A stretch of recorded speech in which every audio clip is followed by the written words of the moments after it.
Bwana Yesu asifiwe. Mtumishi, tikia basi. Niko hapa na mtumishi wa Mungu anaitwa mtumishi Panga. Sasa hapa tumekubaliana jambo moja.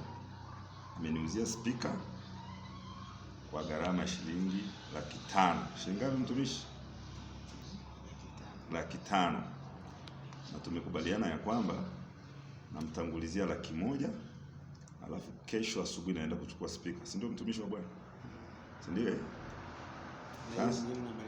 Na hiyo nyingine nitamalizia Jumapili, kama Mungu atanifungulia milango kama nilivyopanga. Si ndio mtumishi wa Bwana? Ndio.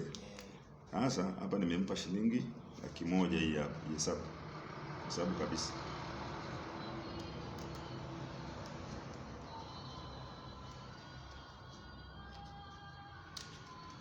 Shilingi hiyo? Shilingi 100,000. Amina. Mungu akubariki sana.